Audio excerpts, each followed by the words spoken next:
So I'm going to talk a little bit about internet safety, mostly how to keep your children safe when they're starting to use things like social media and the internet, their peer relationships and that sort of thing. I'm going to talk about the digital landscape, which means what does it look like for children, even children without the deletion. How much are they using internet and video games and social media, cyberbullying, and then of course the most important thing is solutions and strategies. So the digital landscape is that if you were born after 1990, you're very highly connected, and I'm sure every parent in this room knows that all too well. 97% of children play video games, 75% have cell phones, 68% use instant messaging, and 70% use social media networking sites. So one thing that I've learned, I have a 10-year-old actually, and although I am someone who really doesn't like a lot of the technology, I'd much prefer he go outside and climb trees. He's on his iPad, he's using video games, and it's something that I have to limit, but it's something that I can't really fight, because having the knowledge to use a computer program or write a book report and use a printer, type, get online, navigate through social media is something that everybody needs to have, and our children probably need it more than the average child. So I think it's important to have a balance when you're thinking about how you want to parent set regulations. They need to be supervised, and they need to be comfortable and learn safe and appropriate use. So that's really the purpose of today's talk. Why should we allow it? Number one, it's a very simple way to connect. And when we sit here all day and we get overwhelmed by a lot of slides talking about all the struggles that our children have, for me, the social impairment piece and reading social cues and that sort of thing is something I think that has always made me very sad. And when you look at the way that things have changed today with Facebook and texting and instant messaging and Instagram, it's an incredible way to expand your world and increase friendships and make new friends. So if you have a friend on Instagram that's a friend from school, and then they introduce you to their friend from another school, your network just keeps getting bigger and bigger and bigger. And we don't want our children to be left out, so I personally think that they should learn how to use it safely. The other thing that's important is that it allows children to share content and self-expression like artwork, music, and political views. It helps them develop and express their individual identity. It increases digital literacy, which means just learning how to navigate those different platforms. This is a very important skill for future, for job, for social skills, for everything. And also it's a window into their world. So, I personally really like to know what my kids are doing, and I'm sure when they're teenagers, I'm really going to want to know. And if you have access to their Facebook page and their passwords, and you see who's posting what, there's no better way to know what's going on. Why do we need to supervise? So there's vulnerability to predatory adults. There's exposure to a large amount of commercial advertisements, which really might not be age appropriate. One statistic that I found when I was getting ready to present today is that obviously pornography is more available, and it's more graphic than it ever has been. The average age of first exposure to porn is 11 years old. There's cyberbullying. People are sharing too much information. You might share photos or videos with one person that you later regret because it was shared with other people that you didn't intend. There's risk of identity theft, and there's also a reduced amount of time for physical and face-to-face activity, which, as I already said, we really need to find a balance. Cyberbullying is bullying through text, Facebook, YouTube, Instagram, and it really is something that is actually often worse than physical bullying because kids cannot escape it when it happens. It's very public and it is permanent. You might notice that there's changes in online activity with your child. You might notice mood changes, and you might also notice that their attitude towards social activities change when this occurs. The solutions, which is really the most important part of my talk, is you need to keep the communication open. You need to encourage your children to notify you of others that are being mean online or any bullying that's happening. You want to talk to them about safety tips, chat with family, chat with friends, don't chat with people that you don't know.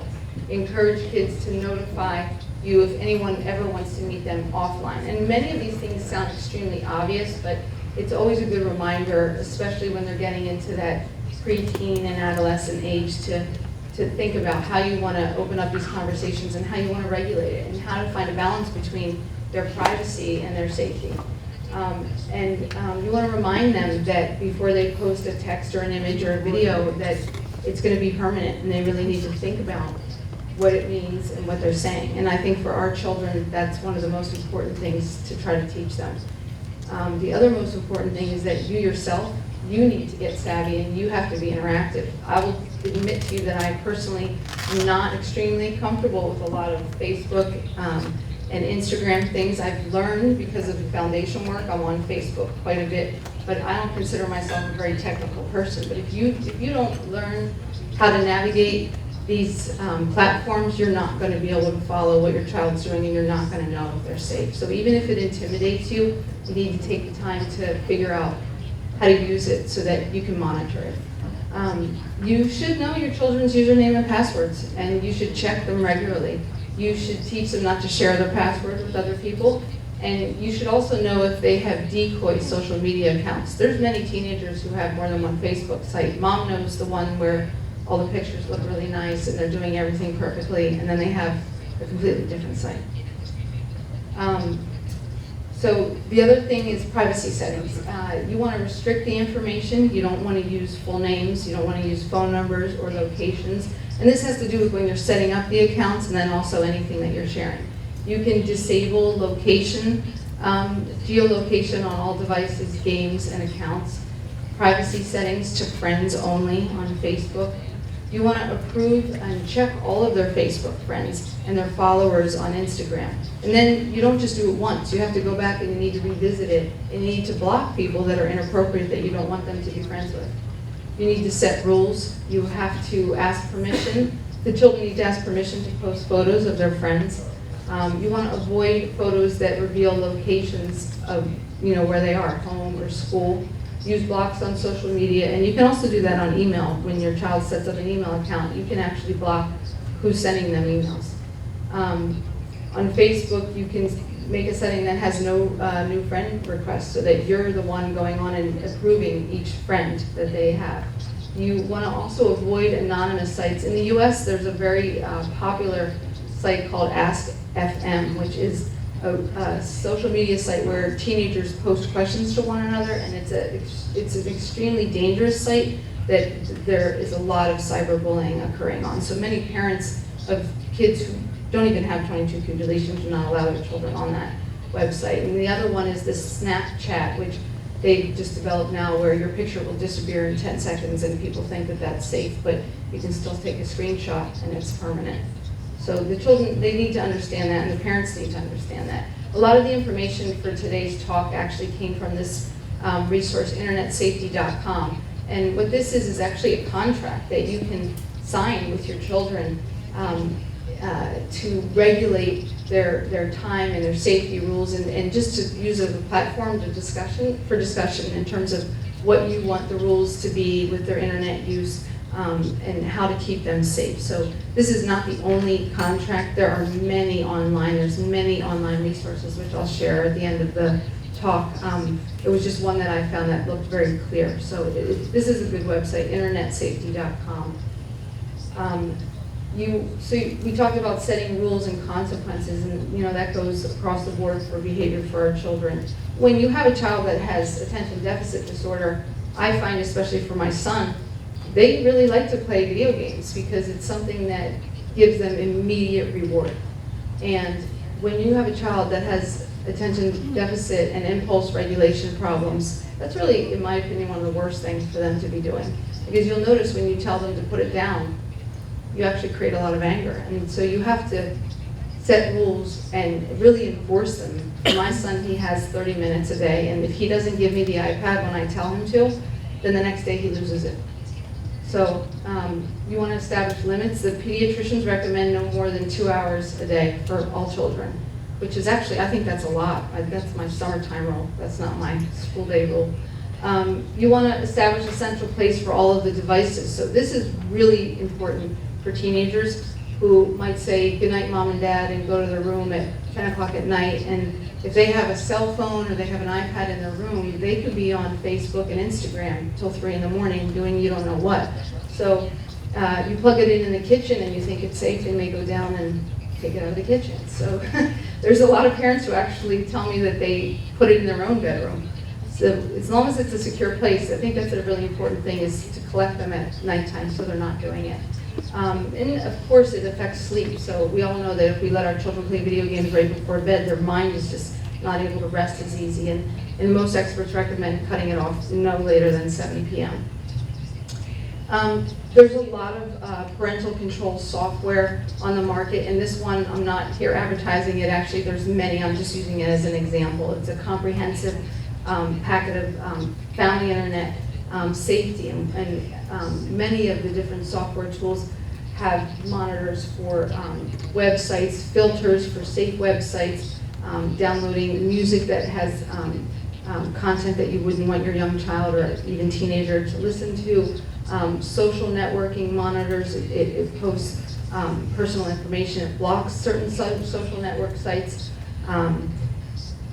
The list goes on and on. Email, instant alerts, remote management, which is important. It even has time limits to help you keep organized, and activity profiles. So just going to go over a couple of examples in terms of what's available right now. And there's, like I said, there's many, many more. This one is a very interesting app that's somewhat new, and it's actually very controversial. It's called Mamabear. It is currently free to download, and this is controversial because many teenagers are extremely outraged by how invasive this app is, because it allows parents to see where their children are on maps. It allows them to know when they arrive or leave a place that you set. It allows you to get notifications when people are posting on Facebook using foul language, or people are posting on their Facebook page that you might have blocked and not been comfortable with. So I do think this one is a little bit over the top, and it is controversial, but honestly for children with the deletion, it might be something that provides comfort to parents. So that is the website for it, and this is just an example. You can see on the images, things come up on your cell phone actually as a parent that say, Johnny posted on your son's Facebook page and used, the 4-letter F word, and you actually get notices of everything that goes on. The kids have an app on their phone related to this, which this is actually nice, where they can actually check in with their parents and click a button that says, I arrived safely. And when you look at where the app developed, it came from a group of concerned parents. One was teenagers at parties who might be uncomfortable because of behavior that's going on with drugs or drinking, and they want to be picked up, but they don't want their friends to see them on their phone calling mommy. They can click this button here that says come get me, and it silently sends an alert to the parent's phone so that they know they can come get them. So some of these things they're nice apps, and there's many more just like Mamabear available. Another important website is commonsense.org, and I won't go into too much detail because I know everybody's tired and it's the end of the day. This is a very good website in terms of supporting parents, educating you, giving you advice, and talking about policy for children navigating social media sites and the web. Here's an example. It's just one of many. I thought this was a really nice tool. Teaching children what is appropriate to post, and this would be something I could imagine would be really nice for our children. I took a photo of my friend, and I think I want to share it, but now what? So it goes through a little diagram explaining how should you think about this? Is this something that I should post, or isn't it something I should post? You can read it.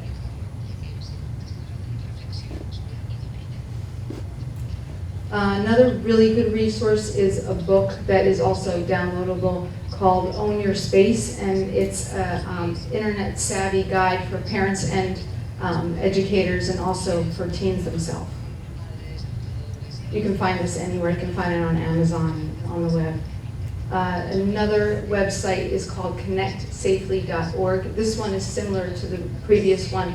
It has a lot of information in terms of safety tips, advice, views. There's a chat area on there, so this is an excellent site as well.